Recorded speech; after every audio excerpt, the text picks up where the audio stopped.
Amanda, I want to play a game.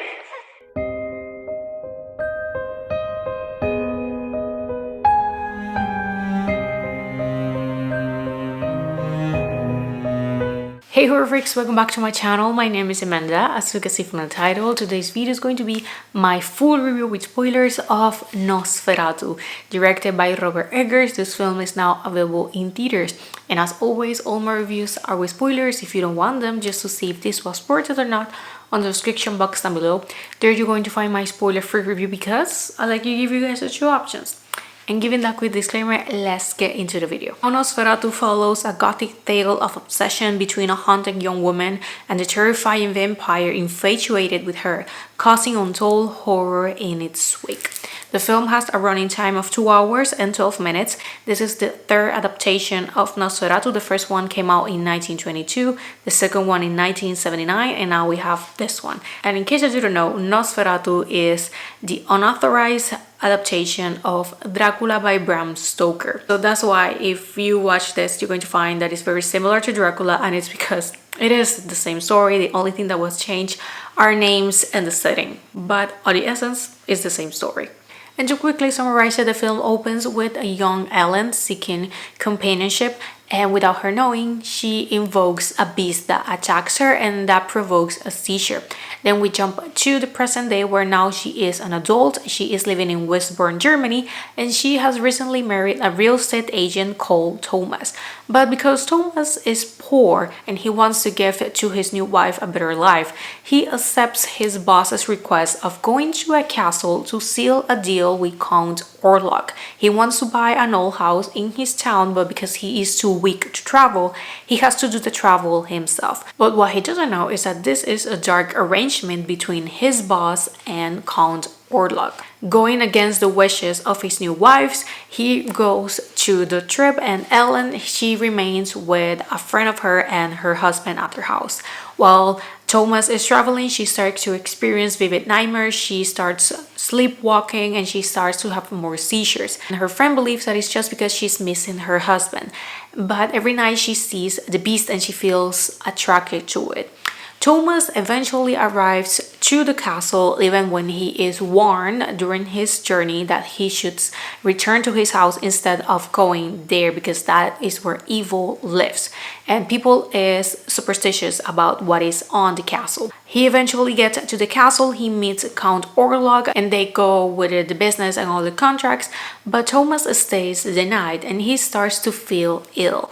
When he tries to leave, Count Orlok tells him that he should not do that, claiming that it's a bad omen to go on a journey when you are ill. And he leaves to Würzburg, leaving Thomas on his castle, but he's able to escape. Falls into a river and he is eventually found by some women. They get him to a church. They try to save him, but he's adamant to return to his wife because he knows that the Count is going for her. The Count eventually arrives to the town, and with him a lot of rats, so a disease starts to spread around town. Thomas also arrives to the town, but he has become weak and ill, so there's not much that he can do. Little by little, a lot of people in the town, they start to die, including Ellen's friend and their daughters, and eventually the husband. So that leaves to Ellen and Thomas with the two doctors that are treating her to stop the Count, because at this point we already know that he is Nosferatu, and in order to defeat him he has to be out by sunrise because he needs to return to the soil where he was buried. And Ellen realizes that she is the one that needs to sacrifice herself in order to kill him because he wants her. He is, we could say, obsessed with her. So Thomas, he tries to save her, but he arrives too late.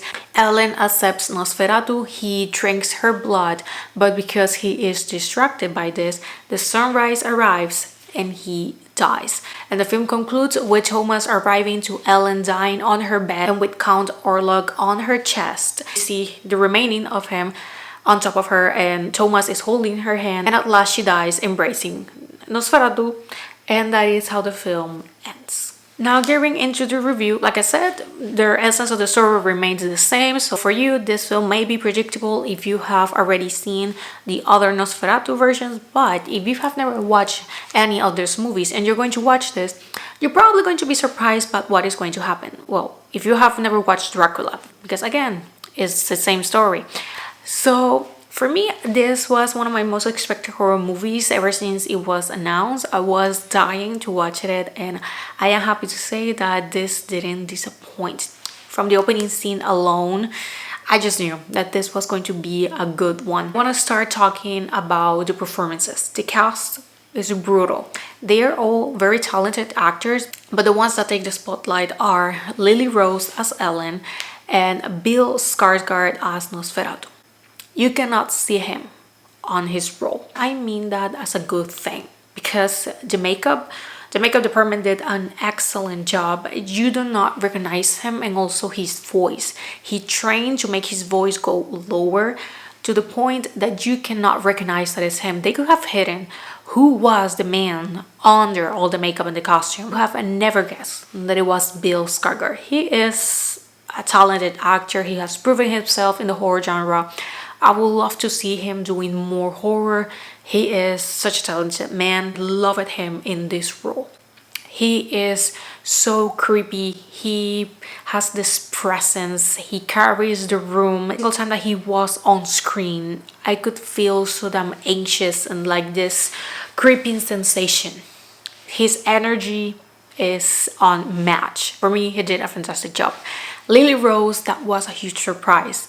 I saw her as an actress, The Idol. You have watched that series from HBO, you know that is bad. That is bad. There's no other word to say it. She filmed this months later after ending The Idol. And she has demonstrated that it's the type of actress that the only thing that she needs is a good director and a good script. She had both here. She did a fantastic job. From the very beginning, there are some scenes where she is possessed. They didn't use CGI, that's her. It's brutal. The way that she is moving her body, her face, facial expressions, everything. It's the type of performances that you cannot take your eyes out of it. Even from the beginning, the opening scene alone sells the movie, and she has a seizure right there. So it's a taste of what you're going to be seeing on the rest of the movie, and it's so good. Seriously sets the tone for the rest of the movie, and it's brilliant. When it comes to the other members of the cast, I think that they also did a pretty good job, but the ones that blew my mind, and I was expecting it too, were Bill Skarsgård and Lily Rose. When it comes to the plot and the pace, again, the plot, I already knew what was going to happen. I like it, the additions that they did in terms of how deep they went within the story and also the character. It was mentioned quite a lot that this film had a sexual atmosphere on it, and at first I was a little bit worried because I didn't saw how they could do it, but I am pleased to say that Robert Eggers was able to put that sexual aspect on it, and it worked. Like, yes, there are moments when you can see that she's having not only seizures, but it has a sexual undertone in it, but I didn't consider it to be like weird or like it's not fitting on the story. I think that it fits. There is only one sexual scene, and maybe because of the context and how it happens, it may be a little bit weird, but for me it fitted what was happening and it makes sense. So for me, those sexual aspects, they made sense. Robert did a fantastic job on that. When it comes to the pace, the film takes a little bit into developing, but that's okay because you get all the details. You go little by little. The film is not boring. It grabs you from the start, and it doesn't release you until the end. Well, the credits start to roll, and I was like this. Like, such a surreal experience. When it comes to the score, they nailed it so damn perfectly. Love it. Every single one of those pieces fitted perfectly with the scenes. They were perfect. The cinematography, the visual aspect, the sets, the photography was brilliant. The film is not in black and white, but by sometimes it can feel like it, and I loved it. I really like it also the fact that when Orlok is present, you can feel that it's more bluish, specifically at night, because that is when he comes out. But it's bluish and dark, but you can still appreciate what is happening, something that I am glad. Because if there's something that I hate is when films are so dark that you cannot see a thing. But here, although it is dark and very bluish, you can appreciate all the details, and it only enhances what is happening. So so they didn't abuse of it. I really like it how they took their time with revealing the full aspect of Nosferatu. We go little by little. We start seeing his hands and him from the back, then a little bit of his face within the shadows, and then we see his eyes. He has a mustache. He has the full costume on. It's pretty accurate to the time. I also love it that. And then we finally see him completely. Is impressive to see. The makeup department, they did such a fantastic job. I saw an interview of Robert saying that he wanted to portray Nosferatu as accurate as possible when it came of how people perceive vampires at the time, and he nailed it. And even with the costume, fantastic job. Also like it that we don't see him clearly until the end. It's not until the end that we see him, of course, for the first time on bright daylight. So this is when we can finally appreciate all the makeup and him completely. Loved it. Perfect way to close the film. That last shot of him with Ellen on the bed, it was so creepy but so beautiful at the same time, and I loved it. I wasn't expecting that scene to end like that because the ending is essentially the same, but I loved it. It came to the script as expected. He uses the language of the time. If you have watched The Witch, you know that the script and the way that they speak, it's how they used to speak back in the day. And Robert did it again here. What I like about him as a filmmaker is that he takes his time with those little details to the point that it can feel authentic. So that is something that I appreciate of him, is that he takes the time to do his research and try to be as accurate as possible. The film feels so beautiful yet so repulsive at the same time. If you like vampires, if you like Nosferatu, Dracula, or gothic horror in general, you're going to have the experience of your life. Actually, one person left my theater. I was kind of expecting it to happen since I just knew that this film wasn't going to be everyone's cup of tea. And that's fine, but I think that you should know what you're getting yourself into when watching movies sometimes. So I completely understood if someone wasn't able to connect with the story. Maybe it wasn't what they were expecting. But if this is a film that you're interested in watching, 100% go to the theater. They are jump scares, they are effective, they didn't abuse of them, and they work it.